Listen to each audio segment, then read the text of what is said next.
ओम शांति। आज संडे है, अव्यक्त बाबा की मुरली। आज की मुरली का डेट है 18 जनवरी 2003।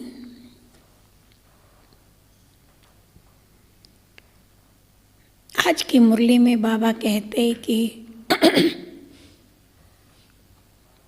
बच्चे, आज स्मृति दिवस है। स्मृति दिवस ब्रह्मा बाबा की।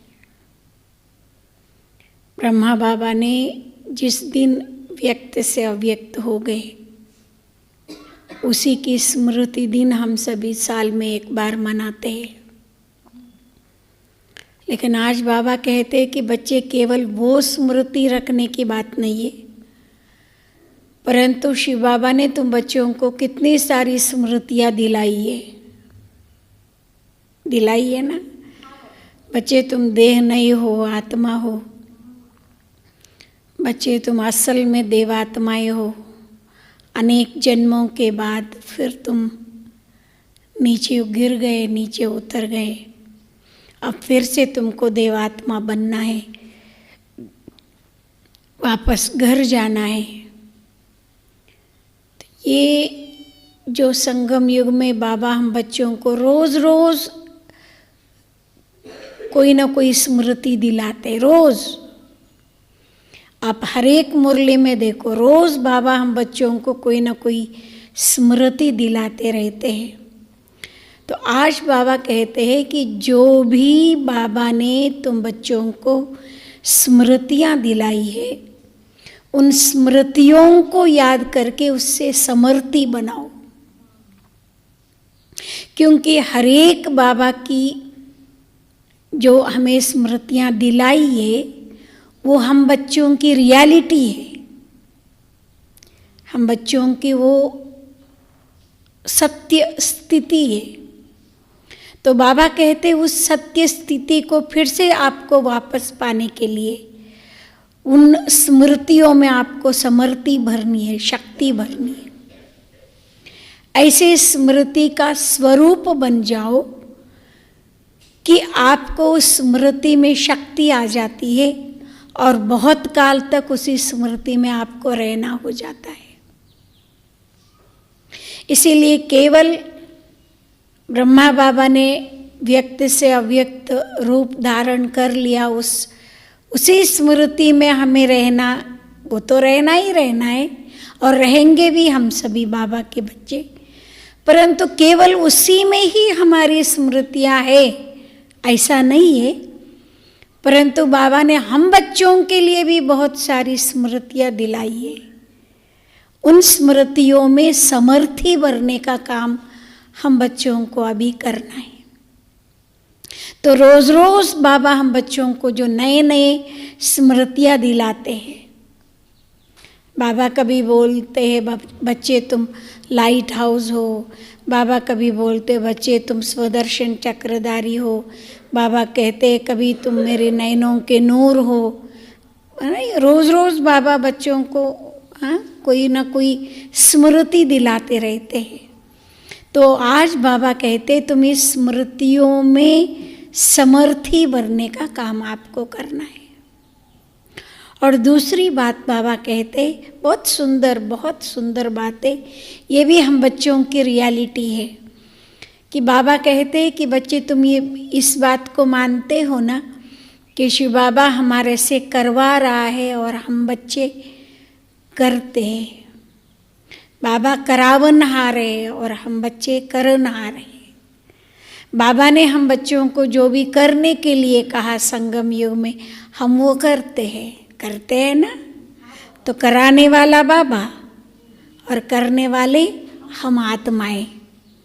तो कराने वाले और करने वालों के आपस में बहुत निकट संबंध है, बहुत नज़दीक संबंध है। नज़दीक संबंध कहने की अपेक्षा हम ये कहे तो दोनों कंबाइंड है।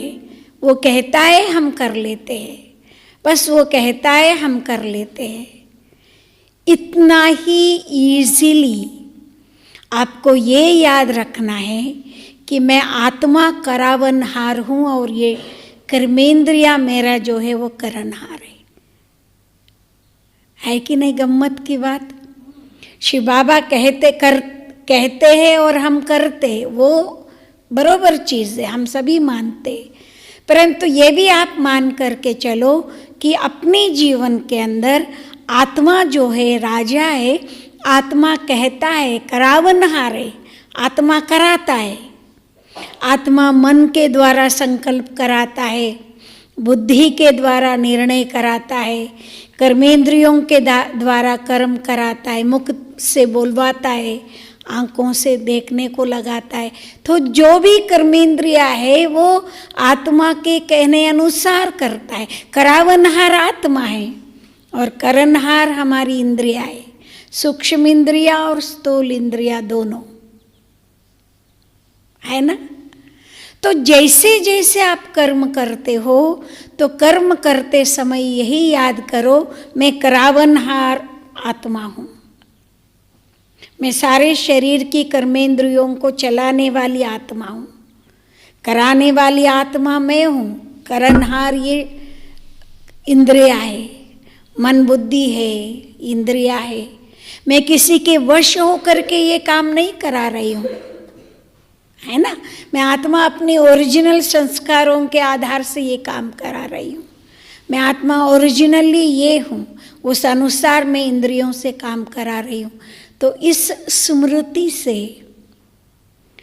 बाबा कहते तुम कर्म योगी बन जाएंगे, और ऐसा कर्म योगी के अभ्यास से तुम कर्मातीत भी बन सकते हो। क्योंकि जब आत्मा करावनहार और शरीर करनहार बनता है तो आत्मा साक्षी स्थिति में होता है, अशरीरी होता है, शरीर से सेपरेट होता है। उसके कारण आप अपने जीवन के अंदर साक्षी होकर के खुद को भी देख सकते हैं कि एट प्रेजेंट में क्या कर रहा हूँ, मैं क्या सोच रहा हूँ, मैं क्या कर रहा हूँ। ये हम अपने आप को देख सकते हैं, जिससे हम जल्दी से जल्दी कर्मातीत बन सकते हैं, है ना? ये बहुत सूक्ष्म बात। तो ये बाबा कहते हैं कि ये अभ्यास करो शरीर से सेपरेट होने का, साक्षी होकर के खुद को देखने का। ये बहुत ऊंची पॉइंट है, बहुत ऊंची पॉइंट है। अपने से अलग हो जाना, अलग हो करके खुद को ही देखना कि हे आत्मा तुम क्या सोच रहे हो, तुम क्या देख रहे हो, तुम क्या कर रहे हो, इस समय तुम कौन सी स्मृति में हो, क्या याद कर रहे हो। शिव बाबा याद है? याद है तो कितना याद है, बस ये सूक्ष्म बात है। इसको कहते साक्षी अवस्था, साक्षी होकर के खुद को देखना। जैसे हम कोई फिल्म देख रहे हैं, हम उस फिल्म से अलग होकर के देखते हैं ना कि मैं फिल्म वाला नहीं हूँ, एक्टर्स वो है, एक्ट वो कर रहे हैं, मैं उससे अलग हूँ, मैं केवल देखने वाला हूँ। ऐसे मैं आत्मा खुद शरीर से अलग होकर के, शरीर के अंदर मैं आत्मा क्या पार्ट बजा रही हूँ वो देखना, इसको साक्षी अवस्था कहते। अथवा ये कहना कि मैं आत्मा करा रही हूँ शरीर के द्वारा, मन बुद्धि संस्कार के द्वारा मैं करा रही हूँ, आत्मा ये सब कर रहे हैं। ये स्मृति में होने से आत्मा और शरीर कंबाइंड रूप में भी रहता है और आत्मा शरीर से अलग भी रहता है। क्योंकि बिना शरीर के आत्मा कोई काम कर ही नहीं सकता, और दिन भर तो अपने को काम करना ही करना है। बिना काम के चलता है क्या? बिना काम के खाएंगे क्या, है ना? करना ही करना है। परंतु कहाँ तक मैं शरीर से अलग होकर के काम करती हूँ, साक्षी होकर के काम करती हूँ, करावनहार बन कर के काम करती हूँ, और ये शरीर के कर्म इंद्रिया जो है वो करनहार होके आत्मा का कहाँ तक सुनता है। ये सारी बातें नोट करने जैसी है। तो आज पूरी मुरली बाबा की यही है, करनहार और करावनहार। करावनहार बाबा है, करनहार हम आत्मा है। करावनहार हम आत्माएं, करनहार ये शरीर, इंद्रिया है, मन बुद्धि संस्कार है। तो ये सारी स्मृति में रखो तो आपके जल्दी से जल्दी कर्मातीत अवस्था बन जाएगा, ऐसा बाबा कहते हैं। और छोटी सी एक इसमें बाबा कहते बच्चे मनसा सेवा आपको बहुत करना है, क्योंकि अभी अंतिम समय आ चुका है, आज आएगा नहीं, अंतिम समय आ गया है। अब आए हुए इस अंतिम समय में दुनिया की सब आत्माओं को बाबा का संदेश मिलना ज़रूरी है। ऐसा न हो कोई एक भी आत्मा उल्हे ना दे, उसीलिए गुड वाइब्रेशंस अनेक आत्माओं तक पहुंचाना मस्ट है, बहुत ज़रूरी है। तो मनसा सेवा सवेरे शाम दोनों वक्त करना है, ये हम बच्चों का स्वधर्म है, नंबर 1 धर्म है, क्योंकि हमारे सिवाय और कोई ये काम नहीं कर सकता है। तो सुनो आज की मुरली।